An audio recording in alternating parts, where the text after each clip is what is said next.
आप देख रहे हैं फर्स्ट ट्रेड। मैं हूं दीपाली राणा। मैं हूं मिहिर भट्ट। एक नए हफ्ते की शुरुआत, लेकिन शुरुआत कुछ हद तक फ्लैटिश हो सकती है और जिस तरह के संकेत इंटरनेशनल मार्केट से भी है, फिर से एक बार जो पूरा दारोमदार है वो आएगा टेक्निकली अगर देखा जाए तो 9900 के लेवल पर और साथ ही प्राइवेट बैंक्स पर। रिलायंस जिस तरह की अनाउंसमेंट्स इसने शुक्रवार को की है उसके बाद ये डेफिनेटली एक बफर के तौर पे काम करेगा या फिर एक सेफ्टी नेट मार्केट को दे सकता है। लेकिन जो ड्राइवर होंगे इस हफ्ते के लिए private banks and then stocks like L&T जिस पर रिजल्ट्स आने वाले। बिल्कुल, रिजल्ट हैवी वीक है और कई बड़े प्राइवेट बैंक जिनमें HDFC bank, axis bank, yes bank और ICICI बैंक के नंबर्स आएंगे। L&T मारुति के नंबर्स भी इसी हफ्ते हैं जो कि ट्रेंड डिसाइड कर सकते हैं। लेकिन अभी आप देखें SGX निफ्टी को तो अच्छी बात यह है कि दिन के ऊपरी स्तरों पर ट्रेड कर रहा है। ऑलमोस्ट 13 पॉइंट्स की बढ़त के साथ 9925 के लेवल्स पर है। आज की ओपनिंग से पहले जो क्यूज हैं वो इंटरनेशनल मार्केट से न्यूट्रल हैं। US मार्केट्स फ्लैट क्लोज हुए, एशियन मार्केट्स मिक्स्ड बायस के साथ ट्रेड कर रहे हैं। FIs की ओर से बाइंग बहुत कम क्वांटम में हुई है कैश मार्केट में, लेकिन हुई है। 12 करोड़ के आसपास की बाइंग FIs ने की है और DIs ने करीब 150 करोड़ की खरीदारी की है।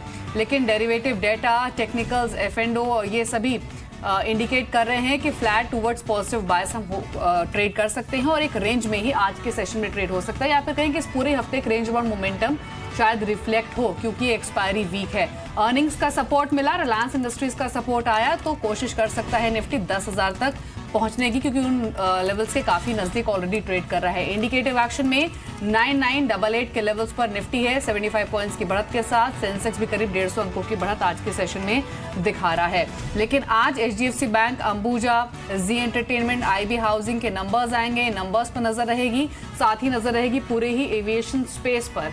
जेट एयरवेज और इंडिगो पर सेंटिमेंट्स थोड़े कमजोर हो सकते हैं, स्पेशली इंडिगो जहां पर म्यूचुअल फंड हाउसेज ने मुनाफा वसूली की है और साथ ही एयर इंडिया को लेकर जो उन्होंने ऑफर दिया है उसको लेकर भी उन्होंने ये प्रॉफिट बुकिंग का ट्रेंड अपनाया है। तो इन स्टॉक्स पर ध्यान रहेगा आज के सेशन में।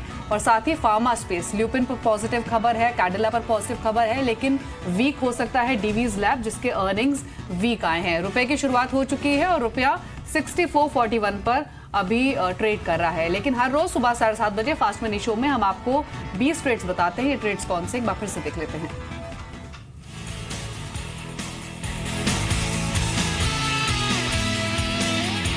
शुरुआत मैंने की है MCX के साथ। खरीदारी करें आज। 1150 का टारगेट रहेगा, 1118 का एक स्टॉप लॉस लगाना होगा। युकाल फ्यूल खरीदते हैं तो 232 का टारगेट के लिए अपने पोर्टफोलियो में शामिल करें, 220 का स्टॉप लॉस। नव भारत वेंचर्स 3 सत्रों से औसत डिलीवरी वॉल्यूम जो लगभग 62% के आसपास डिलीवर हो रहे हैं। इसमें 143 का टारगेट है, 135 का स्टॉप लॉस। जुआरी ग्लोबल बतौर EPS शेयर मैंने शामिल किया है, 147 के टारगेट के लिए पोर्टफोलियो में शामिल करें, 140 का स्टॉप लॉस लगाएं। किर्लोस्कर इलेक्ट्रिक खरीदते हैं तो 56 का टारगेट रहेगा, 52.5 का एक stop loss. Delta Corp strong move है, स्टॉक में अब 175 तक पहुंच सकता है, 169 के स्टॉप लॉस के साथ कैरी किया जा सकता है। HBL पावर और BEML जैसे स्टॉक्स आपके पोर्टफोलियो में स्ट्रॉन्ग मूव दिला सकते हैं, इनको अपने रडार पर रखें। टाइटन लेटर हाफ में स्ट्रॉन्ग वॉल्यूम्स के बीच में चढ़ा, अब 554 तक पहुंच सकता है, 539 का एक स्टॉप लॉस लगाना होगा। और बतौर सुपर हिट शेयर मैंने एक रिटेल कंपनी चुनी है, फ्यूचर रिटेल, जिसमें 450 के टारगेट ओपन है, 430 का एक स्टॉप लॉस। जसडायल के साथ मैंने शुरुआत करी थी, नतीजों के साथ आज बायबैक को मंजूरी मिल सकती है। पॉजिटिव ट्रिगर है आज के लिए, 390 रुपए का टारगेट प्राइस होगा। HPCL ONGC डील में वैल्यूअर नियुक्त किया है सरकार ने, वो एक पॉजिटिव ट्रिगर है HPCL के लिए, 375 का टारगेट लेकर खरीदारी करें। MRPL मोतीलाल ओसवाल ने डाउनग्रेड किया है, सेल रेटिंग दी है, आप भी बिकवाली करें, 122 रुपए का टारगेट प्राइस होगा। दीपक नाइट्राइट, सोडियम नाइट्राइट पे एंटी डंपिंग ड्यूटी लग सकती है, बहुत बड़ा पॉजिटिव ट्रिगर है, 188 का टारगेट लेकर इसमें खरीदारी करें। डीमार्ट के नंबर्स काफी अच्छे हैं, 48% मुनाफा बढ़ा है, 930 का टारगेट लेकर खरीदारी करके चले। इसके अलावा JNK bank, Thirumalai chemical, IIFL holdings, Tata sponge, ये 4 ऐसी कंपनियां हैं जिनके वीकेंड पे नंबर्स आए हैं और नंबर्स काफी अच्छे आए हैं। JNK बैंक में 86.5 रुपए का टारगेट प्राइस, थिरुमलाई केमिकल में 1085, IIFL होल्डिंग्स में 600 रुपए, टाटा स्पॉन्ज में 875 तक के जोन्स के लिए आप अप्रोच कर सकते हैं। और सिंटेक्स इंडस्ट्रीज इनकी ग्रुप कंपनी है, सिंटेक्स प्लास्टिक, जिसकी आज लिस्टिंग होनी है। डीमर्जर के बाद ये लिस्टिंग हो रही है, अच्छी लिस्टिंग की उम्मीद है, उसका जो इफेक्ट है सिंटेक्स इंडस्ट्रीज पे भी देखने को मिलेगा। 39.30 का टारगेट लेकर खरीदारी करें, 37 रुपए का स्टॉप लॉस रखें।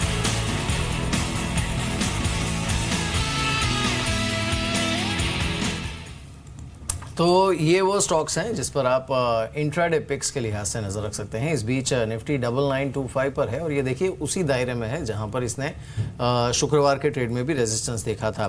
खैर हमारे साथ गौरांग शाह हैं, आशीष चतुर्मोता हैं, ब्रिजेश सिंह और विकास सेठी भी हमारे साथ अब जुड़े हैं। Morning to all of you. Vikas, चलिए आप बताइए, इस हफ्ते इट्स गोइंग टू बी, जो सबसे बड़ा ट्रिगर है वो एक्चुअली होंगे रिजल्ट्स और उसमें भी प्राइवेट बैंक्स के। आपकी पिक इसमें कौन सा बैंक होगा? Good morning Mihir, good morning Deepali. बिल्कुल ठीक कहा आपने। आज भी काफ़ी दिग्गज प्राइवेट सेक्टर बैंक्स के नतीजे आने वाले हैं, जैसे HDFC बैंक है या फिर कल एक्सिस बैंक के भी नतीजे आएंगे। ओवरऑल ये जो नतीजे आने हैं उनसे उम्मीदें पूरी अच्छी है और मुझे लगता है कि पॉजिटिव रिजल्ट्स आएंगे। और मेरी अगर एक स्टॉक को आज के लिए पिक करना होगा तो मैंने आज चूज किया है, जो मैंने अपने नोट पे भी भेजा है, ICICI बैंक रहेगा। इस स्टॉक में हमने एक काफी दिनों से एक अच्छी मोमेंटम, अच्छी तेजी देखी है और कल जो फ्राइडे के सत्र में भी एक अच्छी तेजी थी फैग एंड में, तो मुझे लगता है वो आज कंटिन्यू रहनी चाहिए। तो मेरा आज का ICICI बैंक में टारगेट 310 रुपए का रहेगा जी। और ICICI बैंक के मिहिर इस हफ्ते अर्निंग्स भी आने हैं। आज HDFC बैंक के अर्निंग्स हैं, कल एक्सिस बैंक के अर्निंग्स और ये इंपॉर्टेंट रहेंगे। या फिर कहें कि निफ्टी बैंक के भी ट्रेंड डिसाइडर ये स्टॉक्स हो सकते हैं। नहीं, देखिए एक चीज ये भी है कि जो प्राइवेट बैंक्स हैं उसमें जो भी प्रीमियम वो कमांड कर रहे हैं ओवर PSU बैंक्स, अब वो इस हफ्ते एक तरीके से उनका लिटमस टेस्ट हो जाएगा कि एक और प्रीमियम वैल्यूएशन कमांड करनी चाहिए इन बैंक्स को या फिर नहीं। अगर क्योंकि already they are at rich valuation, तो अब जैसे ICICI है, उनकी एसेट क्वालिटी एक ऐसी चीज़ है जिस पर नज़र रहेगी। लेकिन ऑब्वियसली ये जो पूरा स्पेस है वो ऐसा है कि जो मार्केट के लिए एक अगला ड्राइवर साबित हो सकता है। बिल्कुल। और ICICI बैंक के लिए स्पेशली बात करें तो वॉच लिस्ट अकाउंट इनका कैसा रहता है इस बार के अर्निंग्स में, वो काफी क्लोजली वॉच किया जाएगा। लेकिन एक बात देख लेते हैं इंडिकेटिव एक्शन में DV's लैब को, क्योंकि नंबर्स तो खराब आए ही हैं, साथ ही FY18 के लिए जो रेवेन्यू गाइडेंस है कंपनी ने वो कट की है बाय 10%, 11% नीचे ये स्टॉक इंडिकेटिव एक्शन में अब ट्रेड कर रहा है। अर्निंग्स आपको एक बार बता दे DV's लैब के, तो रेवेन्यू करीब 20% स्लाइड हुआ है, EBITDA करीब 40% गिरा है और मार्जिन आप देखिए पिछले साल इसी क्वार्टर में करीब 40% के कंपनी के मार्जिन से, जो कि इस बार 30% पर आए हैं। तो वीक अर्निंग्स और वीक अर्निंग आउटलुक की वजह से 11% नीचे DV's लैब ट्रेड कर रहा है। एक बात देख लेते हैं ल्यूपिन के स्टॉक को, जहां पर न्यूज फ्लो पॉजिटिव है और 2% ऊपर ये 1165 के लेवल्स पर ट्रेड कर रहा है। गोवा यूनिट को लेकर जो प्रायर इंस्पेक्शन अप्रूवल हुआ है उसके बाद ये स्टॉक पे एक पॉजिटिव रिएक्शन देखा जा रहा है, क्योंकि इंपॉर्टेंट यूनिट है कंपनी के लिए और इसी वजह से ये पॉजिटिव रिएक्शन स्टॉक पे भी आता हुआ दिख रहा है। एक बार तुरंत कैडिला को भी देख लेते हैं, क्योंकि कैडिला पर भी इंपॉर्टेंट न्यूज फ्लो है और एक नई दवा को US FDA से अप्रूवल मिला है। लेकिन गौरांग, कैडिला, ल्यूपिन और साथ ही DV's, ये तीनों खबरों में है, लेकिन स्ट्रॉन्ग रिएक्शन है DV's पर, करीब 11% नीचे है इंडिकेटिव एक्शन में। आपका क्या व्यू है अर्निंग्स के बाद?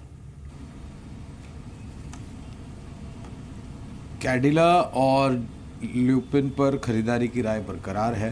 DV's पर दीपाली ताजुब नहीं है, क्योंकि जिस तरीके से जो चेतावनियां लगातार 3 प्रोडक्शन फैसिलिटीज़ पर आ रही है उसका असर इनके नतीजों पर पड़ना लाजमी भी है। और उस हिसाब से मुझे और हमारी कवरेज थी कुछ समय पहले, और जब से ये मसला शुरू हुआ है इंस्पेक्शन का और फॉर्म 483 का और वगैरह वगैरह का, तब से हमारी जो कवरेज थी DV's लेबोरेटरीज़ पर वो हमने ड्रॉप कर दी है। उसके अलावा हमें ऑरबिंदो फार्मा ज़्यादा पसंद है। एक बार डीमार्ट को देख लेते हैं। डीमार्ट के रिजल्ट्स भी अच्छे रहे हैं और साथ ही काउंटर इस समय करीब 2.5% ऊपर 938 के आसपास इस समय ये ट्रेड कर रहा है। बड़ा सवाल ये है कि डीमार्ट पहले 1000 के लेवल को छुएगा या निफ्टी पहले 10,000 के लेवल को छुएगा, क्योंकि निफ्टी भी 9935 के आसपास है। लेकिन हाँ, डीमार्ट पर रिजल्ट्स अच्छे हैं। गौरंग, आपने देखे होंगे रिजल्ट्स, डीमार्ट पर क्या व्यू है आपका? IPO के दौरान IPO नोट के द्वारा कवायद की थी सब्सक्रिप्शन की, उसके बाद अच्छा खासा लिस्टिंग हुआ, थोड़ा कंसोलिडेट हो करके नीचे आया, तब भी नीचे जब आया तब भी हमने कवायद की थी खरीदारी की। 900 के आसपास या उसके ऊपर नई खरीदारी की तो कवायद नहीं होगी। जो नतीजे आए हैं और जो टिप्पणियां मैनेजमेंट ने IPO के दौरान की थी उसके आधार पर अगर नए ऑपरेशंस और फुटप्रिंट्स और जोग्राफिकल रीच बढ़ती है तो जाहिर है इनके नतीजों पर आने वाले समय में और भी बेहतर रुझान देखने मिलेगा। अगर आपको ख़रीदारी करनी है तो मैं जैसे जिक्र कर रहा था दीपाली से और डिम्पी से कि आपके जोखिम झेलने की क्षमता के हिसाब से इस स्तर पर अगर आपको निवेश करना है तो थोड़ा बहुत निवेश आप शुरू कीजिए। मिसाल के तौर पर अगर आपके पास 100 रुपया है तो 10-15% आप शुरुआत कीजिए और गिरावट पर 10-10, 15-15%, 20-20% आप जोड़ते जाएं, ताकि एक अनुशासन के साथ आपका निवेश होगा। इस पर कोई दो राय ही नहीं है कि नतीजे जो आने वाले तिमाही के आएंगे वो और भी शानदार होंगे। लेकिन एक ही है, क्योंकि इतना बढ़ चुका है तो आपको थोड़ा बहुत सावधान रहने की जरूरत है, लेकिन निवेश बिल्कुल शुरू कीजिए और किश्तों में इसको बढ़ाते जाए नीचे की तरफ। जी आशीष, टाटा स्पॉन्ज पर क्या व्यू रहेगा आज के सेशन के लिए? नंबर्स स्ट्रॉन्ग आए हैं तो हो सकता है स्ट्रॉन्ग रहे ही। आप देखिए इंडिकेटिव एक्शन में ऑलरेडी 4.5% का स्पर्ट दिखा रहा है, लेकिन टारगेट्स क्या हैं आपके? दीपाली, मुझे लगता है बहुत ही अच्छा फॉर्मेशन है, कंप्लीट पोल एंड फ्लैग का फॉर्मेशन है वीकली चार्ट्स के अंदर में। वॉल्यूम्स बहुत ही स्ट्रॉन्ग लास्ट 2 हफ्तों के अंदर में बने। मुझे लगता है अब ये स्टॉक 950 के स्तरों के लिए की तरफ बढ़ते हुए नजर आ सकता है। तो 100 रुपए की अपसाइड मुझे लगता है 1-2 हफ्ते के अंदर में ये स्टॉक दिखा सकता है। ऑन डाउन साइड 820 के एक स्टॉप लॉस से लॉन्ग पोजिशन इसके अंदर में रिकमेंड करता हूँ। बिल्कुल। खैर चलिए आशीष, शुक्रिया हमारे साथ इस बातचीत में शामिल होने के लिए। एक बार कुछ और स्टॉक्स देख लेते हैं जिस पर आपको नज़र रखनी चाहिए। डीवीज लैब तो हमने देखा, ल्यूपिन की हमने बात की, डी मार्ट की हमने बात की। अब देख लेते हैं कुछ और काउंटर्स को। एक बार सारे ही एविएशन स्टॉक्स को देख लेते हैं। और इसमें जेट पर तो ऑब्वियसली बड़ी खबर है, इन्होंने पायलट से जो 1 करोड़ का बॉन्ड मांगा है। हालांकि ऐसा नहीं है कि इंडस्ट्री में पहली बार ऐसा किया जा रहा है, लेकिन हाँ ये काउंटर करीब 100% नीचे है। इंडिगो, जहाँ पर कुछ एक इन्वेस्टर्स ने और फंड्स ने अपना हिस्सा ऑफलोड किया है, but that's part of their usual restructuring जो लोग अपने पोर्टफोलियो में करते हैं। तो इंडिगो बिल्कुल फ्लैट इस समय 1243 के आसपास। एक बार आईएफएल होल्डिंग्स को देख लेते हैं। आईएफएल होल्डिंग्स, इनका जो मुनाफा है इसमें अच्छा खासा इजाफा देखने को मिला है। तो ये करीब 3% ऊपर जो मुनाफा है उसमें अच्छा इजाफा देखने को मिला है। इस काउंटर पर नज़र रख सकते हैं। जस्ट डायल आज बायबैक होने वाला है बोर्ड का, इस पर बोर्ड बैठक है तो इस पर नज़र रखनी होगी। जस्ट डायल का काउंटर इंडिकेटिव टिक्स में करीब 1.25% ऊपर 386 के आसपास इस समय दिख रहा है। और कुछ काउंटर्स देख लेते हैं। एमटेक ऑटो, यहाँ पर जो कंपनी का घाटा है वो घटा है, लेकिन ऑब्वियसली इनकी जो कंसर्न्स हैं वो घाटे से ज़्यादा बाकी कंसर्न्स हैं, लेकिन काउंटर फिलहाल करीब 5% ऊपर यहाँ पर दिख रहा है इस समय। और साथ ही जे.एन.के बैंक, इस पर आप नज़र रख सकते हैं। इसका जो ग्रॉस एनपीए है वो घटा है, यहाँ पर ऑलमोस्ट 40 बेसिस पॉइंट की गिरावट देखने को मिली है। तो ये काउंटर देखिए करीब 10% ऊपर जे.एन.के बैंक का। और साथ ही तिरुमलाई केमिकल्स, यहाँ पर जो कंपनी का मुनाफा है उसमें इजाफा देखने को मिला है। तो ये भी एक काउंटर है जिस पर ट्रेड के लिहाज से आप नज़र रख सकते हैं। ब्रिजेश, इसमें से जे.एन.के बैंक और तिरुमलाई केमिकल्स, इन दोनों पर आपका व्यू क्या है?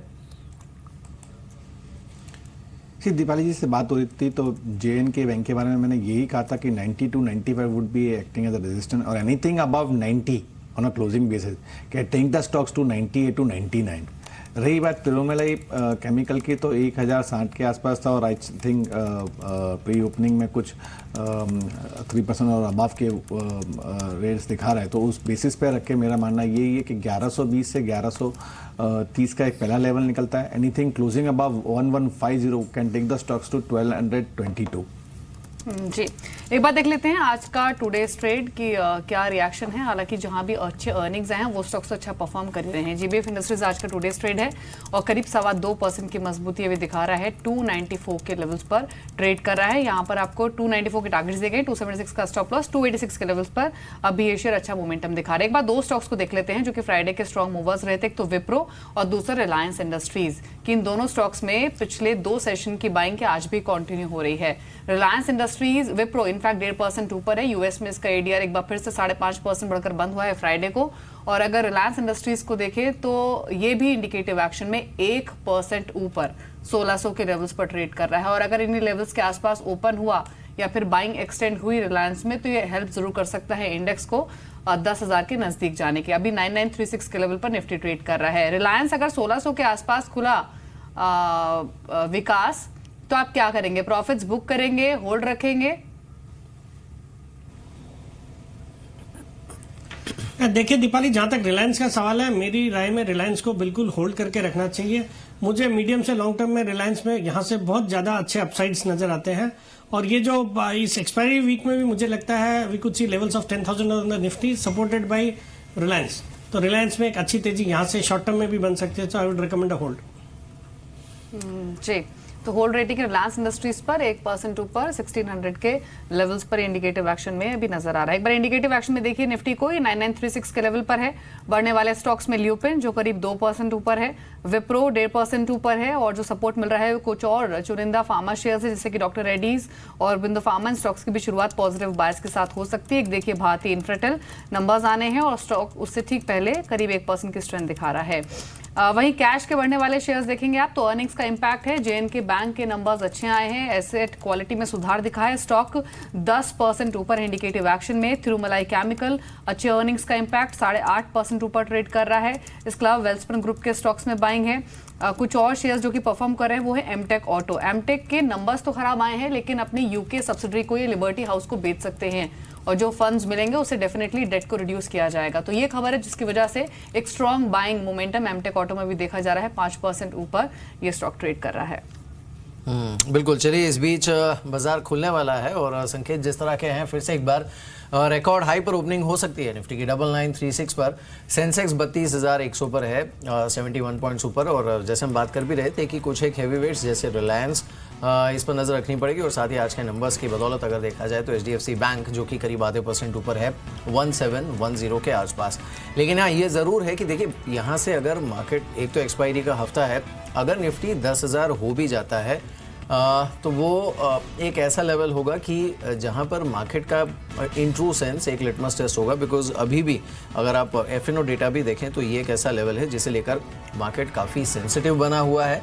एंड सेकेंडली इसके आगे जो अपसाइड है अगर आती भी है मार्केट में तो वो हो सकता है एक आध नीजर या फिर कोई फ्रीक लेवल्स देखने को मिले। बट अदरवाइज इसके बियॉन्ड 10,000 के बियॉन्ड की जो अपसाइड है वो काफ़ी स्टीप इस समय मार्केट पार्टिसिपेंट्स को लग रही है। खुला है ऊपर 9936 पर निफ्टी खुला है तो फिर से एक बार रिकॉर्ड लेवल पर निफ्टी की ओपनिंग होते हुए 9937 का लेवल है। 20-22 अंकों की तेजी शुरुआत में देखने को मिल रही है। सेंसेक्स 85 पॉइंट्स ऊपर है 32,100 के पार सेंसेक्स की ओपनिंग होते हुए और निफ्टी बैंक 31 पॉइंट ऊपर 24,280 के लेवल पर इस समय निफ्टी बैंक ट्रेड करते हुए। तो तीनों ही इंडाइसेस अच्छी मजबूती के साथ इस समय ट्रेड कर रहे हैं। कुछ एक काउंटर्स देख लेते हैं जहां पर मोमेंटम एक्सपेक्टेड था। जेट यहाँ पर पायलट्स के उन्होंने बॉन्ड देने की खबर की है, उसके बाद ये काउंटर नेगेटिव है। इंडिगो पर हमने बिकवाली देखी थी बॉन्ड्स के फंड्स की तरफ से, वो नेगेटिव है। लेकिन ल्यूपिन अच्छी खबर के बाद करीब 2.5% ऊपर इस समय ट्रेड करते हुए। निफ्टी बस अब 11 पॉइंट ऊपर है 9926 का लेवल इस समय निफ्टी पर देखने को मिल रहा है। ल्यूपिन की हमने बात की ये करीब 3.25% ऊपर इस समय ट्रेड करते हुए। एक बार डीवीज लैब को देख लेते हैं। विप्रो फ्राइडे के गेंस को एक्सटेंड कर रहा है, आज भी करीब 2.25% ऊपर ये ट्रेड कर रहा है। 291 का लेवल यहाँ पर देखने को मिल रहा है। लेकिन डीवीज लैब ये करीब 5% नीचे 687 के आसपास इस समय ट्रेड कर रहा है। एक बार डी मार्ट को देख लेते हैं। जिस तरह के नंबर्स कंपनी ने रिपोर्ट किए हैं उसके बाद डी मार्ट के काउंटर पर 3.25% का मूव है। 944 का लेवल इस समय यहाँ पर देखने को मिल रहा है। तो डी मार्ट अपनी जो मजबूती है अच्छे रिजल्ट्स के बाद इसे एक्सटेंड करते हुए।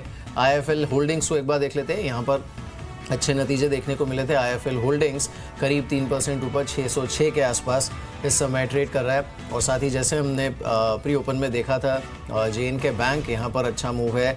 थिरुमलाई केमिकल्स ये और एक काउंटर है जिस पर अच्छा मूव है। जेएनके बैंक ये करीब 8.5% ऊपर ट्रेड कर रहा है 90 के ऊपर इस समय ट्रेड करते हुए। और थिरुमलाई केमिकल्स ये करीब 14% ऊपर 1209 के लेवल पर इस समय ट्रेड कर रहा है। अर्निंग्स के लिहाज से एक बार देख लेते हैं यूनाइटेड स्पिरिट्स को और डीवीज लैब को। डीवीज लैब के नंबर्स खराब आए हैं, ऑलरेडी ये वीकनेस इंडिकेटिव एक्शन में दिखा रहा था। और यूनाइटेड स्पिरिट्स के numbers on the face of it तो वीक लग रहे हैं लेकिन वन टाइम इम्पैक्ट और साथ ही अगर मार्जिन्स देखें तो वो एक्सपेक्टेशन से बेटर रहे हैं। स्टॉक फ्लैट लेकिन पॉजिटिव बाय साइड 2713 के लेवल्स पर ट्रेड करे। डीवीज लैब जो हिट हम देख रहे थे इंडिकेटिव एक्शन में उसके मुकाबले थोड़ी अभी कम वीकनेस तक ओपनिंग हुई लेकिन अभी भी करीब 4.25% नीचे ये 690 के लेवल्स पर ट्रेड कर रहा है। लेकिन एक बार देख लेते हैं कुछ ऐसे शेयर्स को जो कि कैश सेगमेंट से हों और जहां पर विद वॉल्यूम्स बाइंग आ रही है। अर्निंग्स वाले स्टॉक्स तो अभी भी मेंशन किए गए, वहां पर विद वॉल्यूम सर्च जिनमें जेएनके बैंक और थिरुमलाई केमिकल है। लेकिन कुछ और स्टॉक्स जहां पर खरीदारी उसमें एक आप देखिए लेकर स्पेस से तिलकनगर इंडस्ट्रीज ये 8% का स्पर्ट दिखा रहा है, अच्छा मूव है। एक बार शुगर स्पेस के शेयर्स को देख लेते हैं क्योंकि Shri Renuka sugar with volume strong volumes एक अच्छा सर्ज ले रहा है और करीब 5.5% ऊपर ये 20.4 के लेवल्स पर है। कुछ और मूवर्स में एक आप देखिए जेएमटी HOEC ये स्टॉक में अच्छा मूव है। स्टरलाइट टेक ये पिछले सत्र में भी स्ट्रॉन्ग बाइंग लेकर क्लोज हुआ था और कुछ फंड हाउसेस की ओर से बाइंग की खबरें भी हैं। आज भी ये स्टॉक विद वॉल्यूम्स चल रहा है 6% के उछाल के साथ, ये 128 के लेवल्स पर है। आईजी पेट्रो एक और शेयर जहां पर अच्छी मजबूती दिख रही है। एक एलेम्बिक लिमिटेड को देख लेते हैं, यहाँ भी शुरुआती वॉल्यूम्स अच्छे हैं और स्टॉक 6.5% के उछाल के साथ 4260 के लेवल्स पर ट्रेड कर रहा है। एक बार मिड कैप का एक्शन देख लेते हैं, यानी मिड कैप के वो शेयर्स जिनकी शुरुआत अच्छी मजबूती के साथ हुई है। मिड कैप के बढ़ने वाले शेयर्स, हालांकि इंडेक्स बिल्कुल फ्लैट ट्रेड कर रहा है मिड कैप का, लेकिन अगर बढ़ने वाले शेयर्स देखें तो Torrent pharma, IRB infra, Thermax और जेएमआर इंफ्रा कुछ चुनिंदा शेयर्स हैं जो कि 1% तक की स्ट्रेंथ दिखा रहे हैं। राजेश एक्सपोर्ट और एम&एम फाइनेंशियल, यहाँ भी जो शुरुआत है वो पॉजिटिव बायस के साथ हुई है। वक्रांगी, सुजलॉन, अमराजा बैटरीज, एनएचपीसी कुछ और मूवर्स है। एक बार देख लेते हैं मिड कैप के लूजर्स, जहां पर शुरुआत वीकनेस के साथ हुई है, उसमें पर्सिस्टेंट सिस्टम, करूर वैसा बैंक, रामको सीमेंट, आईजीएल, ये सभी शेयर्स 1%, 1% तक की सॉफ्टनेस दिखा रहे हैं। इंडिगो अब करीब 0.25% नीचे ट्रेड कर रहा है। पीएफसी, अजंता फार्मा, आईजीएल, ये कुछ और शेयर्स हैं जहां पर थोड़ी सॉफ्टनेस आज के सेशन में देखी जा रही है। लेकिन एक बार देख लेते हैं HDFC bank, Zee entertainment, Ambuja cement, IB housing, ये तमाम कंपनियां जिनकी आज अर्निंग्स आने हैं। एचडीएफसी बैंक ऑलरेडी काफी चल चुका है, लाइफ टाइम हाइस पर ट्रेड कर रहा है, बिल्कुल फ्लैट अभी 1700 के लेवल्स पर है। जी एंटरटेनमेंट पिछले सेशंस में भी एक स्ट्रॉन्ग परफॉर्मर रहा है, आज भी 0.1% ऊपर 559 के लेवल्स है। अंबुजा सीमेंट करीब 0.5% ऊपर 267 के लेवल्स पर ट्रेड कर रहा है अभी। बिल्कुल, तो देखिए जो थकान है वो इंडेक्स पर दिख रही है। निफ्टी भी देखिए 9922 के आसपास है, लेकिन वो अब टिका हुआ है हरे निशान में। एक बार एडवांस डिक्लाइन को देखते हैं निफ्टी का जो एडवांस डिक्लाइन है उसे अगर हम एक बार देखें, अब यहाँ पर क्लियरली ये कोशिश तो कर रहा है हरे निशान में टिकने की, लेकिन देखिए कितना evenly placed, it could swing either ways. और जो 2-3 हैवी वेट्स के आज रिजल्ट्स आने वाले हैं, ये डेफिनेटली दिन का जो सेकेंड हाफ होगा इसमें कुछ हद तक मार्केट पर ये अपना रोल भी प्ले करेंगे। लेकिन ओपनिंग जिस तरह की हुई है, ब्रिजेश क्या कहेंगे ओपनिंग पर आप? अच्छी ओपनिंग है मीर जी। अगर ओवरऑल देखा जाए till the Nifty is been trading out 9850 for a very short term time frame के हिसाब से अगर देखें तो एक बार 9950 के ऊपर अगर ये ट्रेड होता है तो एक्सपायरी 10,000 के ऊपर कटेगी। अदरवाइज आप ये मान के चले कि एक और अच्छा कंसोलिडेशन डे देखने को मिलेगा ऊपरी स्तर पे, जो कि पॉजिटिविटी ही दर्शाता है। पहले जो हम देख रहे थे 9800 टू 9900 के बीच में निफ्टी ने लास्ट वीक ट्रेड किया और उसको होल्ड ऑन किया और ऊपरी स्तर पे बंद किया, वो थोड़ा लेवल और हायर साइड पे और बढ़ गया। तो 9850 से लेकर 9950 और anything closing about 9950 can take the Nifty to 10,000 plus level. एक बार आप देखिए जो हाई डेट कंपनीज है वहां पर काफी बाइंग है आज के सेशन में। एमटेक ग्रुप के बाद आप देखिए जेपी ग्रुप के स्टॉक्स को, इसके अलावा आलोक इंडस्ट्रीज, जीवीके पार, गैमन इंफ्रा, इन सभी स्टॉक्स में विद वॉल्यूम स्ट्रॉन्ग स्पॉट है। आलोक इंडस्ट्रीज आप देखिए हाई डेट कंपनी करीब 11% ऊपर ही ट्रेड कर रहा है। पूरे ही एमटेक ग्रुप में बाइंग है। कास्टेक टेक्नोलॉजीज, मेटलिस्ट फोर्जिंग, साथ ही एमटेक ऑटो, ये सभी शेयर्स चल रहे हैं। जीवीके पार करीब 8.5% ऊपर है, वॉल्यूम्स बहुत ह्यूज हैं, करीब 11 रुपए के लेवल्स पर ये ट्रेड कर रहा है।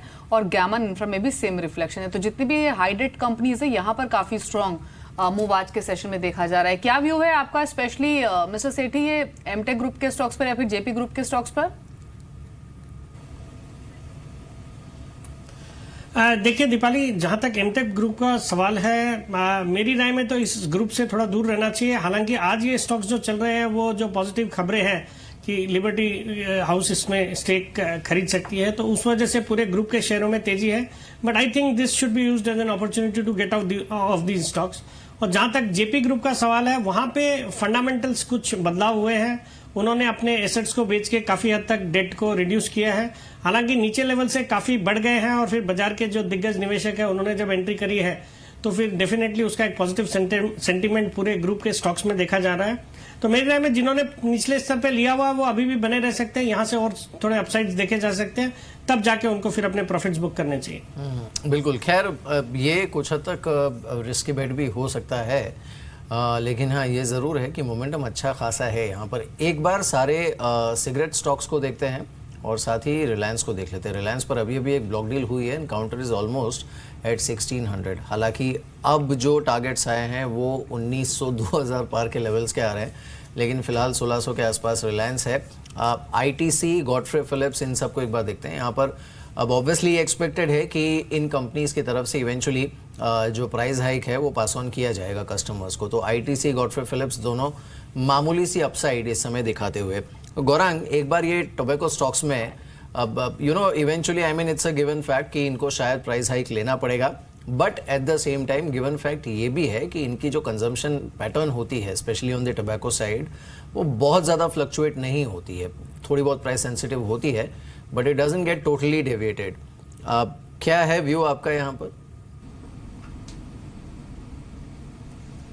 तो पिछले हफ्ते मेरे ख्याल से हमने बात की थी इस विषय के ऊपर मिहिर, और मैंने ये जिक्र किया था कि आईटीसी पर हमने हमारा जो नज़रिया है वो बदला नहीं है। 345-360 का लक्ष्य हम अब भी लेकर के चल रहे हैं।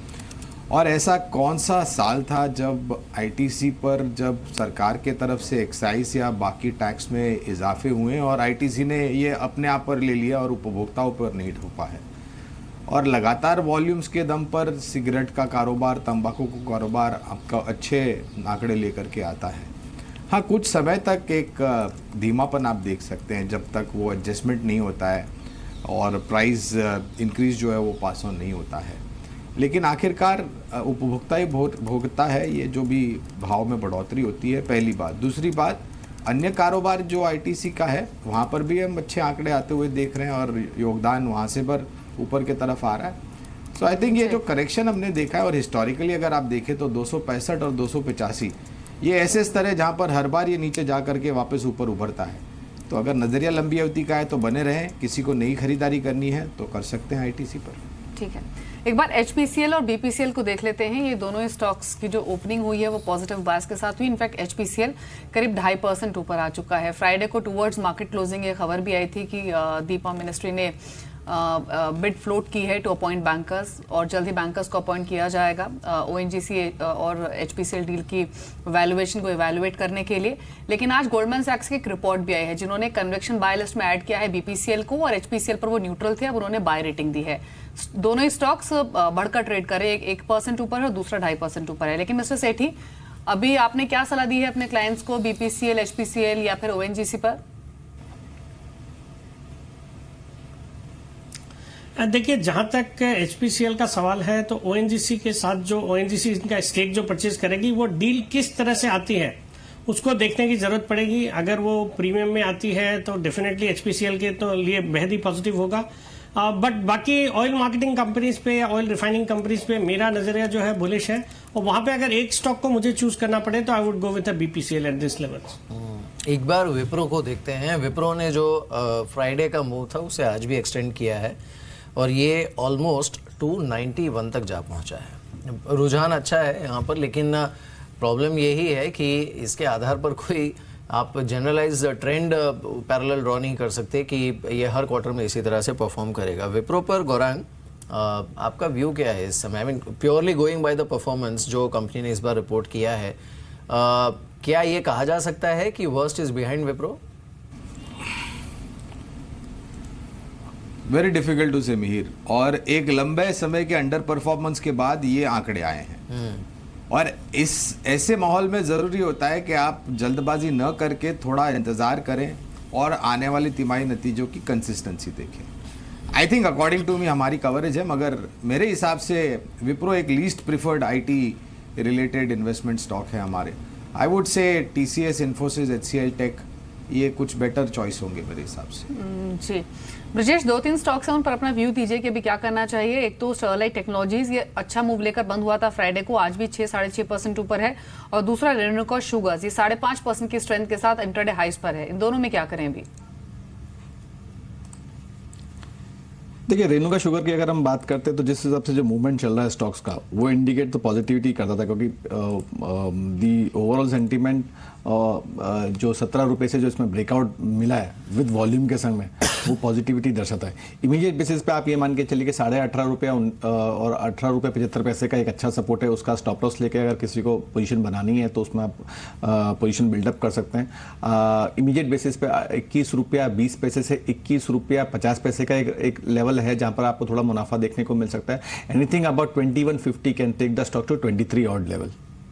जी इस बीच अगर कैश के शेयर्स को देखेंगे तो जेपी स्टॉक्स में बाइंग अब और एक्सटेंड हुई है और जेपी पार 16.5% ऊपर आ चुका है। एक अच्छा स्पर्ट स्टॉक में अभी के सत्र में देखा जा रहा है। एलेम्बिक, तिलकनगर इंडस्ट्रीज से कुछ और मूवर्स हैं। एचओवीसी में काफी अच्छी बाइंग है और आईजी पेट्रो में दोनों ही स्टॉक्स 6% ऊपर ट्रेड कर रहे हैं। एचओवीसी करीब 5 रुपए ऊपर है, 80.45 के लेवल्स पर ट्रेड कर रहा है और आईजी पेट्रोकेमिकल्स को देखें तो यहाँ भी 5.5% का मूव है और ये स्टॉक भी 510 के लेवल्स अभी दिखा रहा है। जेएनके बैंक में बाइंग अभी भी होल्ड हो रही है। हाईली लीवरेज कंपनीज की हमने बात की थी, उसमें एक वीडियोकॉन इंडस्ट्रीज को देखिए, यहाँ भी 5% का स्पर्ट अभी देखा जा रहा है। लेकिन एक बार यूनाइटेड स्पिरिट्स को फिर से देख लेते हैं कि यूनाइटेड स्पिरिट्स खुला कैसा है। ओपनिंग के बाद हमने देखा था कि करीब ये 1/4% ऊपर था, लेकिन अब इंट्राडे लोज पर आ चुका है, 1% नीचे 2682 के लेवल्स पर। हालांकि आज भी अर्निंग्स के बाद जो रिपोर्ट आई है हाउसेस की, वो 2900 तक के टारगेट्स की बात कर रही हैं। लेकिन मिस्टर सिटी, आपने कमेंट्स किए हैं ऑन यूनाइटेड स्पिरिट्स? हाँ, नहीं, अच्छा स्टॉक है और मुझे लगता है इस स्टॉक में जैसे कोई नेगेटिव न्यूज़ पे गिरावट आती है तो उस समय डेफिनेटली इसमें बाइंग करनी चाहिए। अभी अगर जैसे ये कुछ दिनों से बढ़ा हुआ है तो यहाँ पे तो बिल्कुल जिन्होंने निवेश किया उनके लिए तो होल्ड करने की सलाह रहेगी, बाकी फ्रेश खरीदारी के लिए गिरावट का इंतजार करना चाहिए। ऑलराइट, चलिए, शुक्रिया विकास हमारे साथ इस बातचीत में शामिल होने के लिए। गौरांग, आपका भी शुक्रिया और ब्रिजेश, आपका भी शुक्रिया। हमारे साथ अब सुदीप बंदोपाध्याय जुड़े हैं और साथ ही राहुल अरोरा हमारे साथ जुड़े हैं। Morning to both of you, शुक्रिया इस बातचीत में शामिल होने के लिए। लेकिन सुदीप, पहला सवाल आपसे, it is becoming difficult to find stocks जहां पर अब भी पैसे बन सकें, या फिर जहां पर वैल्यूएशंस थोड़ी सी अट्रैक्टिव हो, या फिर जहां पर एटलीस्ट मीडियम टर्म में भी कुछ अच्छी अपसाइड दिख रही हो। नाउ ये टिपिकली हायर लेवल्स पे होता है मार्केट में। इसमें या तो टर्न अराउंड थीम चलता है या तो फिर कोई अनडिस्कवर्ड स्टॉक चलता है। आपका व्यू क्या है इस समय? Are we at the extreme end of this current run up at least? Mihir, आपका कहना कुछ हद तक सही है, पर यहाँ पे मैं 2-4 फैक्टर्स पॉइंट आउट करना चाहूँगा। पहली बात तो यह है कि जो इन्वेस्टर है उनका टाइम होराइजन इस कॉन्टेक्स्ट में बहुत इंपॉर्टेंट होता है। अगर आपका टाइम होराइजन शॉर्ट टर्म का है तो मैं आपके साथ सहमत हूँ, पर अगर उनका टाइम होराइजन थोड़ा लंबा है, लेट्स से 1 ईयर प्लस का, इन दैट केस हम लोगों को लगता है कि Indian market is definitely moving higher from current levels also. तो अपवर्ड बायस जारी रहेगा, इकोनॉमी में अच्छा खासा ग्रोथ आ रहा है और भी इंप्रूवमेंट की संभावना है। कॉरपोरेट अर्निंग्स जिसको लेके शंका है हम लोगों का, वहाँ जरूर इंप्रूवमेंट आने वाला है आने वाले क्वार्टर्स में। इस क्वार्टर में मिक्स रिजल्ट्स आएंगे, शायद अगले क्वार्टर्स में भी, क्योंकि कुछ स्टॉक्स मॉनसून में दबे रहते हैं, तो may be 3rd-4th quarter onwards अच्छा प्रदर्शन चालू होगा और री रेटिंग जैसा बहुत सारे स्टॉक्स में देखने को मिलेगा। हम लोग का उम्मीद है by end of this fiscal. तो लंबी अवधि के निवेशक के लिए every correction is an opportunity to buy. इसके अलावा हाई क्वालिटी स्टॉक्स में सोच समझ के एंट्री लेने का भी अपॉर्चुनिटी कभी कभी बन रहा है, उस पर बहुत अच्छा ध्यान रखना चाहिए। हाँ, म्यूचुअल फंड मैनेजर जिनको हर सुबह एनएवी डिक्लेयर करना पड़ता है, उनके लिए थोड़ी दिक्कतें हैं जरूर, पर that is the nature of the beast. जी बिल्कुल। एक दो कंपनीज सुदीप जहां पर अच्छे आए हैं रिजल्ट्स या फिर अच्छा ट्रिगर है, लाइक मिसाल के तौर पे आप रिलायंस को देखिए, ये जिस तरह से लीड कर रहा है, जो अनाउंसमेंट्स कंपनी ने की है, उसके बाद अब जो टारगेट्स आ रहे हैं they are almost touching 2000 rupees. अगर रिलायंस 2000 होना है then obviously we are looking at 10,000 plus levels. Reliance पर क्या व्यू है आपका सुदीप?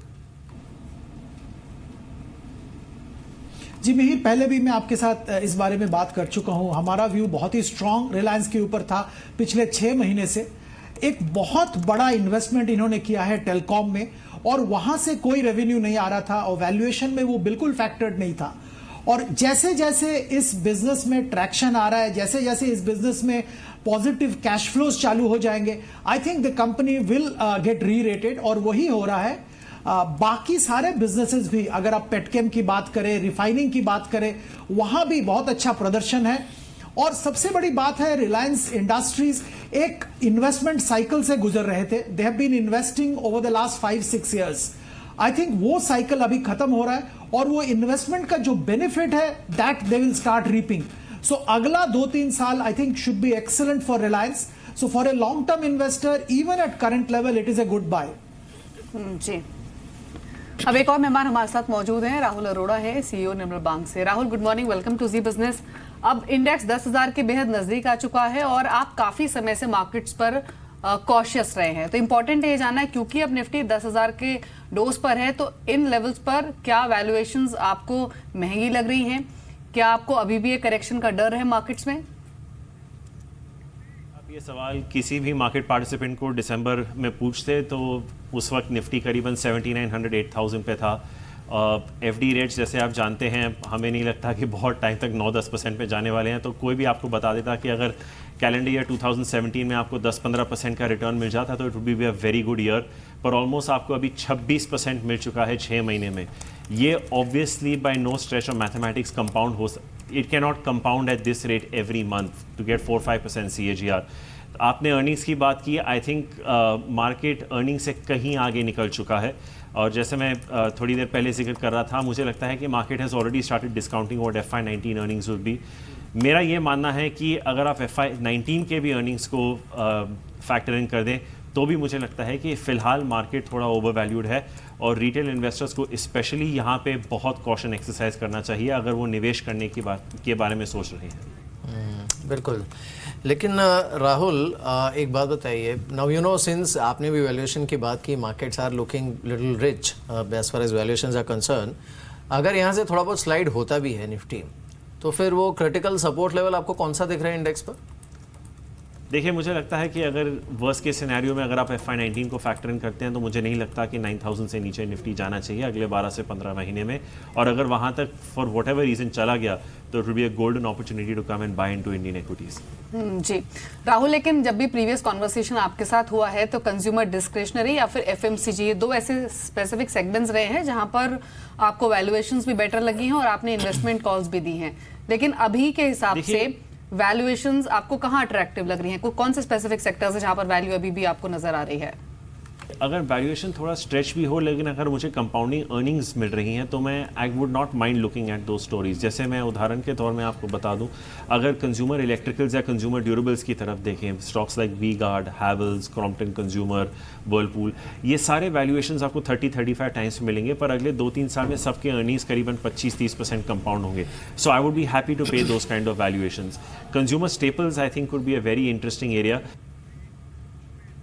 तो कंज्यूमर स्टेपल्स एक स्पेस है जिस पर नज़र रखी जा सकती है. खैर राहुल, आप बने रहिए हमारे साथ. सुदीप भी मौजूद हैं. सुदीप, इस हफ्ते के लिए भी अगर आप देखें, you know, there are multiple triggers और वो सारे ही एक्चुअली ऐसे कंपनीज हैं जिनके रिजल्ट्स आने वाले हैं जहां पर मार्केट को ऑलरेडी अच्छी खासी उम्मीदें हैं and to some extent valuations are also rich. So private banking space, then stocks like Maruti, stocks like L&T. Maruti पर पहले बताइए, आप व्यू क्या है आपका? जी, मारुति में हमारा व्यू पॉजिटिव है. बेहतरीन प्रदर्शन किया कंपनी ने. पिछले अगर आप 10-12 क्वार्टर देखें तो I think consistently they have been beating market expectations.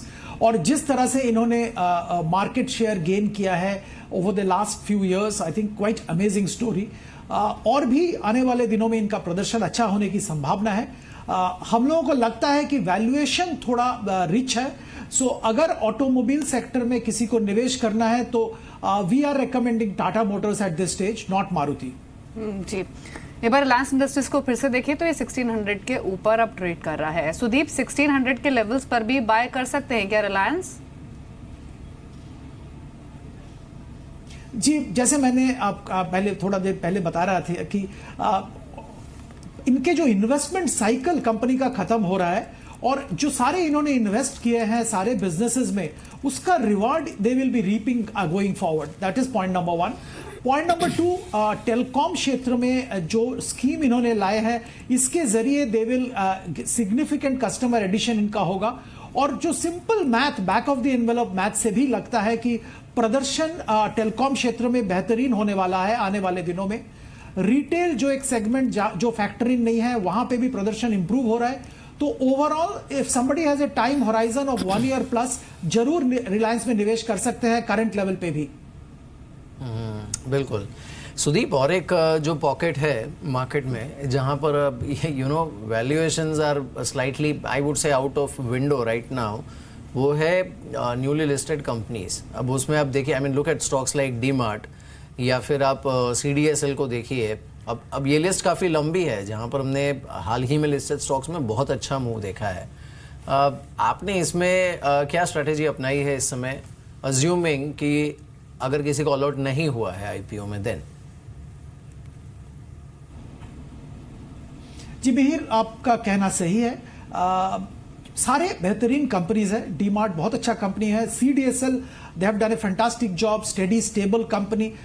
AU finance का जिक्र आपने नहीं किया, मैं उसका भी जिक्र करना चाहूंगा। बेहतरीन कंपनी, टॉप क्लास मैनेजमेंट, पर करंट वैल्यूएशन पे I will definitely recommend a buy. अगर आपको IPO में नहीं मिला तो भी आपको इस लेवल पे खरीदना नहीं चाहिए। This comment doesn't reflect any way on the management और द परफॉर्मेंस, पर वैल्यूएशन के लिहाज से करंट लेवल पे एंट्री सही नहीं होगा। बहुत सारे ऐसे स्टॉक्स अभी भी अवेलेबल है जहां पे रिलेटिवली, आई वुड से रिलेटिवली वैल्यूएशन ठीक ठाक लग रहा है। बहुत सारे सेक्टर्स हैं जहां पे ध्यान दिया जा सकता है। अगर NBFC में किसी को ध्यान देना है तो और भी कंपनीज हैं। अगर रिटेल में किसी को ध्यान देना है तो और भी कंपनीज है जहां पे वैल्यूएशन ठीक ठाक अभी भी है। जी, लेकिन एक बार देखिए बैंकिंग स्टॉक्स को, तो बैंक ऑफ बड़ौदा यहाँ पर अच्छा मूव है और स्टॉक अब इंट्राडे हाइस पर आ चुका है, 2% की स्ट्रेंथ दिखा रहा है। और बैंक ऑफ बड़ौदा के अलावा आप देखिए येस बैंक को, ये स्टॉक भी करीब 1.5% की स्ट्रेंथ के साथ लाइफ टाइम हाइस पर ही ट्रेड कर रहा है। इस हफ्ते येस बैंक के अर्निंग्स आने भी हैं। लेकिन सुदीप, इस हफ्ते कई प्राइवेट बैंक्स हैं, बड़े प्राइवेट बैंक्स हैं जो अपने नतीजे पेश करेंगे, जिनमें येस बैंक तो डेफिनेटली है, HDFC बैंक के नंबर्स आ जा रहे हैं, लेकिन एक्सिस बैंक, ICICI बैंक के नंबर्स भी आएंगे।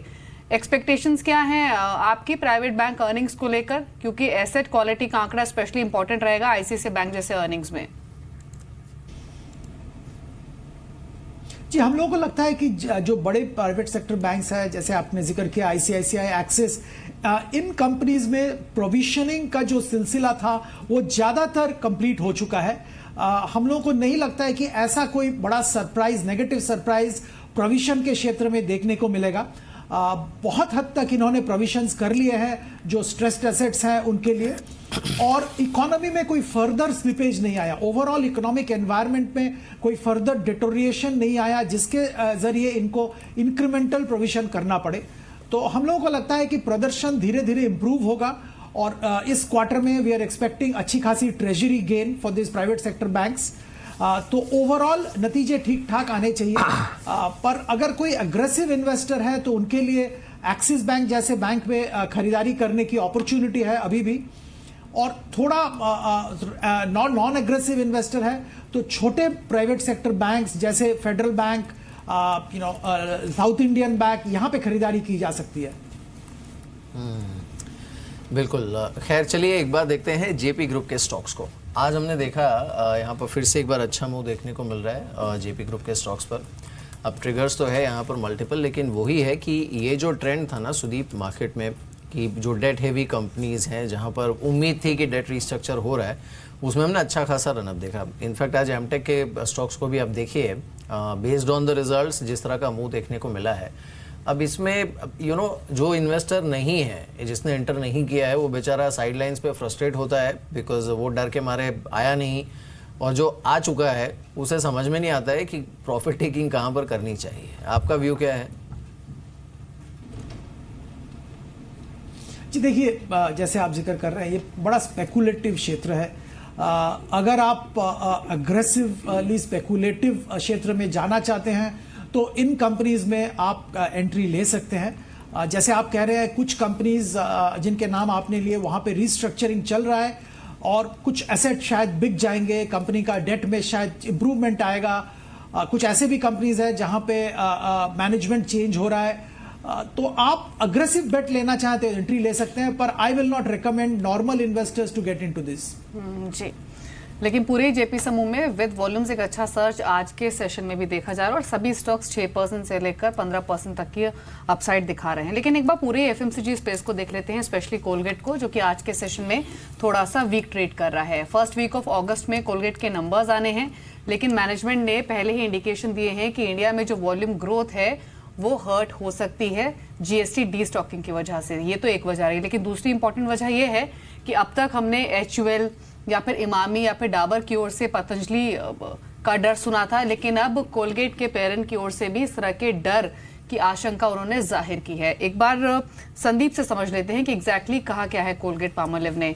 पतंजलि का मार्केट शेयर या फिर सेल्स जिस तरह से तेजी से ग्रो हो रही है संदीप, ये तो पता ही है कि जो ज्यादातर बाकी एफएमसीजी प्लेयर्स हैं उनकी नींद तो डेफिनेटली डिस्टर्ब हुई है, लेकिन अब कोलगेट पामोलिव की ओर से भी ऐसे स्टेटमेंट्स आना कंसर्न्स रेज करता है कि थ्रेट है बाकी प्लेयर्स के लिए। देखिए, अगर दीपाली मार्केट लीडर अगर ऐसी बातें आके बोलता है और स्पेशली ऐसे प्लेयर्स के संदर्भ में जिसका मार्केट शेयर बहुत ही छोटा है, माइन्यूट है, तो ये अपने आप में दर्शाता है कि कितनी बड़ी चिंता हो सकता है पतंजलि आने वाले समय में। देखिए, अब इनके जो ग्लोबल सीईओ हैं इयन कुक, उन्होंने भी ये चिंता जताई है कि जिस तरह से पतंजलि का मार्केट शेयर लगातार बढ़ रहा है वो शायद कोलगेट के लिए बहुत बड़ी चिंता का विषय हो सकता है। देखिए, ग्राहकों का जो फोकस है वो अब कहीं ना कहीं शिफ्ट हो रहा है, एक तो आयुर्वेदिक और दूसरा हर्बल प्रोडक्ट्स की ओर। यही कारण है कि आप देख रहे हैं कि पतंजलि जो कि बहुत छोटा प्लेयर है, लेकिन जो जिस रैपिड पेस पे वो ग्रो कर रहा है वो अब कहीं ना कहीं जो बड़ी एफएमसीजी कंपनियां हैं उनकी नींद कहीं ना कहीं उड़ा रहा है। पतंजलि में अगर आप देखिए FY17 में जो मार्केट शेयर था इनका वो 2.8% था, लेकिन आप सर्च देखिए दीपाली,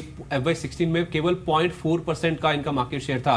2.4% का मार्केट शेयर एक ही साल में पतंजलि ने यानी कि दंतकांति ने एक्वायर किया, जिस वजह से आप देखिए कोलगेट जैसे प्लेयर्स जो कि 55.5% का मार्केट शेयर एंजॉय करते हैं ऑलरेडी, उनके मार्केट शेयर में देखिए करीब 1.25% के आसपास की कमी FY17 में देखने को मिली है। तो यही कारण है, ना केवल इनके जो ग्लोबल सीईओ हैं वो चिंतित हैं, जो क्रेडिट स्विस जैसे ब्रोकिंग हाउसेस हैं वो भी इस चीज को लेकर काफी ज्यादा चिंतित नजर आ रहे हैं। 50 लाख इनके रिटेल स्टोर्स हैं इंडिया भर में, और पतंजलि को आप कंपेयर करें केवल 2 लाख रिटेल स्टोर्स हैं इनके, लेकिन जिस स्पेस से वो ग्रो कर रहे हैं, ना केवल कोलगेट बल्कि जो बाकी स्पेस की कंपनीज हैं जो दूसरे सेगमेंट्स में भी कंपनी ऑपरेट करती है वो भी अब काफी ज्यादा चिंतित हैं। ये एक बड़ा प्लेयर है जो कि आने वाले समय में उभर के सामने आ सकता है, और जो जायंट्स हैं वो अब इससे कहीं ना कहीं डरने लगे हैं। देखिए, बिल्कुल, इनफैक्ट ये कुछ हद तक फोरगॉन कंक्लूजन है कि पतंजलि थ्रेट है, और इनफैक्ट ये जो रिपोर्ट है CLA से कि अगर आप इसे पढ़ें तो इसमें पतंजलि के खुद के जो सेल्फ प्रोमोटेड जो स्टोर्स हैं 12,000 से ज़्यादा, उसकी तो सेल्स इसमें ली ही नहीं गई। एक्चुअली वहाँ पर सेल ज़्यादा होती है इनकी, एक तो ये है। और दूसरा, अगर इन्हें चिंता नहीं होती, माफ़ कीजिए क्रेडिट स्विस की रिपोर्ट थी, अगर ये चिंता नहीं होती कोलगेट को, तो वो फिर इसकी कंपटीशन में वो प्रोडक्ट लॉन्च करते ही नहीं जो इन्होंने किए। हमने ऑलमोस्ट सारे ही जो राइवल्स हैं उनकी तरफ से इस तरह के प्रोडक्ट्स अग्रेसिवली पुश होते देखे हैं। द बिगर क्वेश्चन इज कि ये ठीक है, थ्रेट है, बट इवेंचुअली लंबी अवधि में 5 साल में या 10 साल में कौन कितना मार्केट शेयर लेने में कामयाब होता है एक दूसरे का, that will matter a lot. In fact जैसे मैंने कहा मेयर, ये जो कस्टमर का शिफ्ट है, जो फोकस में शिफ्ट हो रहा है, वो एक बहुत बड़ा मार्केट चेंज का इंडिकेशन है। आयुर्वेदिक और हर्बल प्रोडक्ट्स के ऊपर जिस तरह से फोकस बढ़ रहा है कस्टमर्स का, और जागरूकता बढ़ रही है जिस तरह से, वो एक बहुत बड़ा गेम चेंजर है। और आपको याद हो तो HUL ने भी ऐसा ही मूव लिया था, इसमें उन्होंने हेयर ऑयल सेगमेंट में एक जो आयुर्वेदिक ब्रांड है उसे एक्वायर किया था। तो कुल मिला के देखा जाए तो जो शिफ्ट हो रहा है, जिस तरह से जागरूकता बढ़ रही है आयुर्वेदिक और हर्बल प्रोडक्ट्स को लेके, वो भी एक फैक्टर है जो कि डिटरमाइन करेगा कि आने वाले समय में कौन से प्लेयर्स हैं जो कि ज्यादा मार्केट शेयर ले पाएंगे, या तो फिर उन कंपनियों की ज्यादातर जो सेल्स है उसके ऊपर डिपेंड करेगी। बिल्कुल, और इनफैक्ट जो लास्ट फिस्कल में वॉल्यूम्स डिप हुए भी कोलगेट के करीब 4% तक, उसकी जो मेन वजह रही वो शिफ्ट टुवर्ड्स आयुर्वेदिक प्रोडक्ट ही रही, आई थिंक पतंजलि प्रोडक्ट से रही, जिस वजह से जो लास्ट फिस्कल में वॉल्यूम ग्रोथ थी वो 4% गिरी थी। सुदीप बंदोपाध्याय हमारे साथ बने हुए ऑलरेडी, सुदीप से बातचीत कर लेते हैं। सुदीप, इनफैक्ट आपने पूरा डिस्कशन सुना भी, एक तो पतंजलि का growing market share cause of concern बना है तमाम FMCG कंपनीज के लिए और कोलगेट के लिए भी, जिसके CEO की ओर से कमेंट्स ऐसे आए भी हैं। और दूसरा एक फैक्ट ये भी है कि मैनेजमेंट ने खुद ये कहा है कि GST डी स्टॉकिंग की वजह से जो वॉल्यूम ग्रोथ है इस क्वार्टर में वो हर्ट हो सकती है। नंबर्स अभी ड्यू हैं, लेकिन पहले से ही आउटलुक आ गया है। अभी आप इस मौजूदा सिनेरियो में FMCG पर व्यू क्या लेकर चल रहे हैं, क्योंकि ऑलरेडी काफी बाइंग इंटरेस्ट पिछले 1 महीने के दौरान, या फिर कहें कि 1 जुलाई से अब तक हमने इस पूरे स्पेस में देखा है। देखिए, FMCG में बिजनेस वाइज अच्छा खासा ट्रैक्शन देखने को मिल रहा है।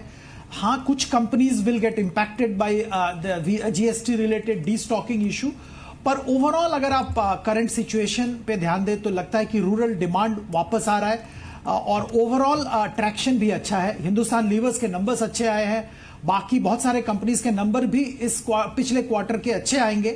तो हम लोग पॉजिटिव हैं एफएमसीजी पे और consumer durable, overall consumer durable sector पे भी। पर you have to be selective in buying stocks, क्योंकि बहुत सारे कंपनीज एलिवेटेड वैल्यूएशन पे है, तो you have to be careful. और पतंजलि की थ्रेट की अगर बात करें तो पतंजलि ने बेहतरीन काम किया है, अच्छा खासा जॉल्ट जो एग्जिस्टिंग एस्टैब्लिश प्लेयर्स हैं उन लोगों को दिया है। पर एक लेवल के बाद आई think the establish player also will hit back, और इतना आसान नहीं होगा उन लोगों को डिस्टेबिलाइज या मूव देम आउट और मेक देम इनसिग्निफिकेंट प्लेयर्स। ये हमने पिछले 30-40 साल अगर एफएमसीजी की हिस्ट्री आप देखेंगे, Nirma came as a challenger to Hindustan Lever, but Hindustan Lever continued growing, Nirma also flourished. So हम लोगों को लगता है पतंजलि के क्षेत्र में भी ऐसा ही देखने को मिलेगा। जी बिल्कुल, और ये इनफैक्ट पर हाँ ये ज़रूर है कि ऑन स्टैंड अलोन बेसिस अगर सुदीप हम देखें वैल्यूएशन वाइज, चाहे वो कोलगेट हो, एचयूएल हो, डाबर हो, मैरिको हो या फिर even ITC to that extent, क्या इस समय आपको ये वैल्यूएशंस लग रही हैं कि जहां पर इन्वेस्ट किया जा सके? देखिए, अगर आप शॉर्ट टर्म इन्वेस्टर है, मैं फिर वही दोहराऊंगा, तो हम लोगों को नहीं लगता है कि करंट लेवल पे आपको खरीदारी करनी चाहिए कोई भी कंपनी जिसका जिक्र आपने किया वहां पे। पर अगर कोई करेक्शन आता है तो जरूर ध्यान दे सकते हैं। ऑन द अदर हैंड, अगर आपका नजरिया लंबी अवधि का है तो जरूर ले सकते हैं। हिंदुस्तान लीवर में खरीदारी कर सकते हैं, डाबर में खरीदारी कर सकते हैं करंट लेवल पे भी, पर टाइम होराइजन 1 साल प्लस होना चाहिए। जी, लेकिन अब देखिए आईटीसी करीब 1.5% ऊपर अभी भी आया है, और खबर अभी आई है कि अलग अलग कैटेगरीज में जो प्राइसेस हैं वो रिवाइज किए हैं और 6 से 7% तक ये दाम बढ़ाए हैं। 18 जुलाई से कंपनी ने दाम बढ़ाए हैं, और ये माना जा भी रहा था कि जो एडिशनल सेस लगा है उसके बाद जो प्राइसेस हैं वो अपवर्ड साइड रिवाइज होंगे, और उसी को फॉलो करते हुए 6 से 7% तक जो प्राइसेस हैं आईटीसी ने वो बढ़ाए हैं, और इसी के बाद एक इंस्टेंट रिएक्शन स्टॉक में और करीब 0.25% की स्ट्रेंथ के साथ अब ये इंट्राडे हाइस पर आ चुका है 294 के लेवल्स पर। लेकिन अब यहां से सीधे रुख कर लेते हैं हमारे सुपर शेयर का।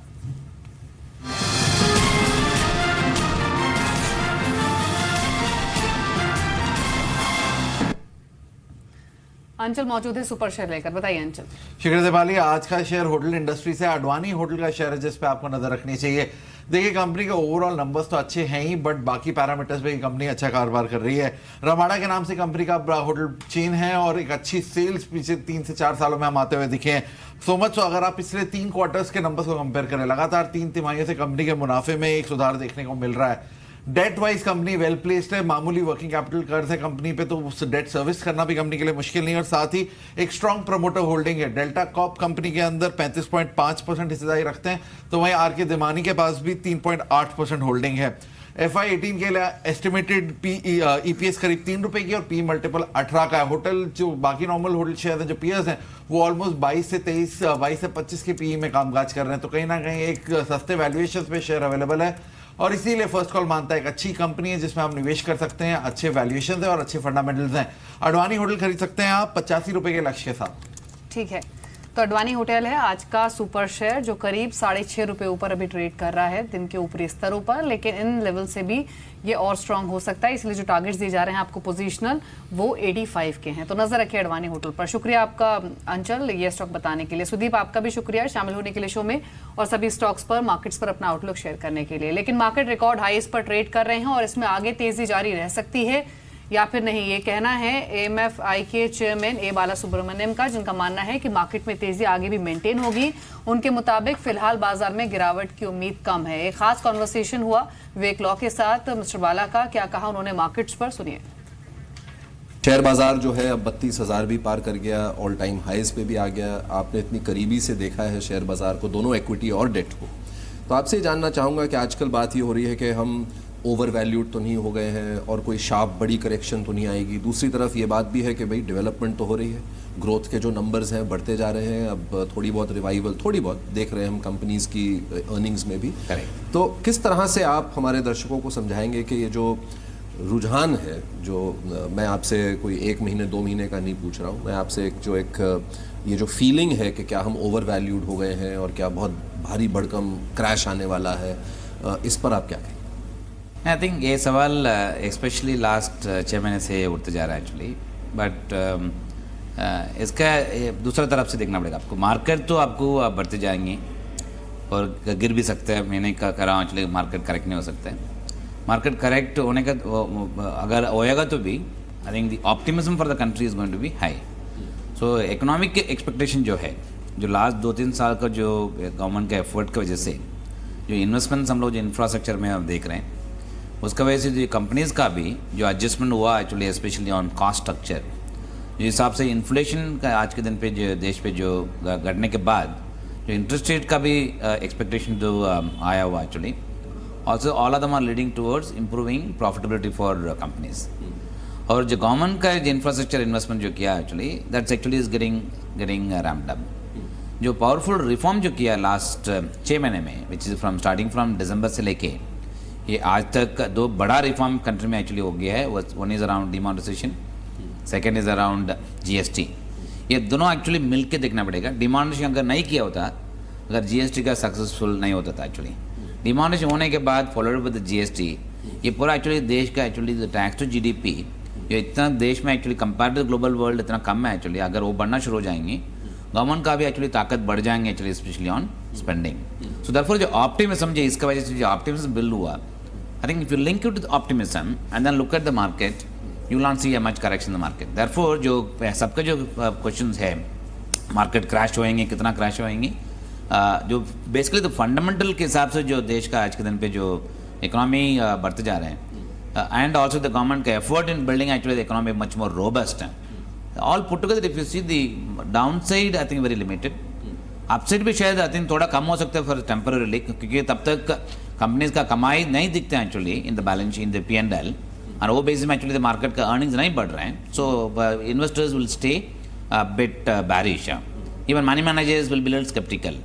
ऐसा नहीं actually has to go underweight, क्योंकि जो ऑप्टिमिज्म जो है का देश में I think continues remain very good. आपके जो फंड मैनेजर्स हैं उनका क्या रवैया है इस वक्त? आप काफ़ी पुरानी सक्सेसफुल स्कीम्स भी चलाते हैं अपने म्यूचुअल फंड में। जो आपके फंड मैनेजर्स हैं वो इस वक्त क्या कर रहे हैं? क्या वेट एंड वॉच है कि खरीद रहे हैं जाके?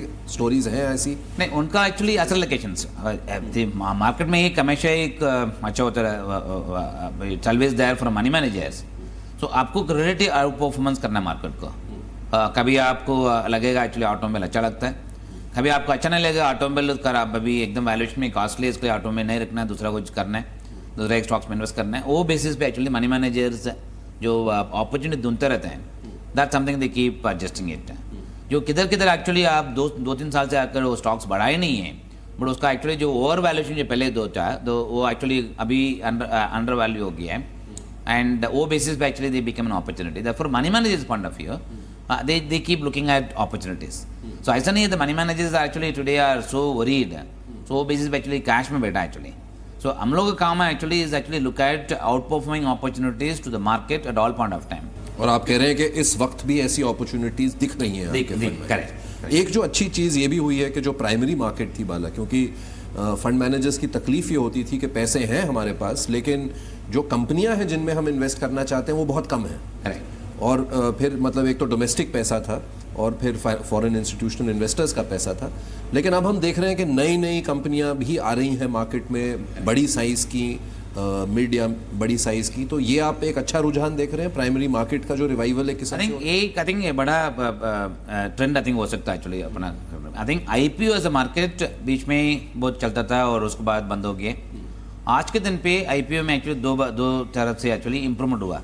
एक तो कंपनी जो मार्केट में आके पैसा राइज करने ले आ रहा है, वो company actually reasonably good companies जो बिजनेस में एक्चुअली ठहरा हुआ actually for many number of years, therefore now coming to the market.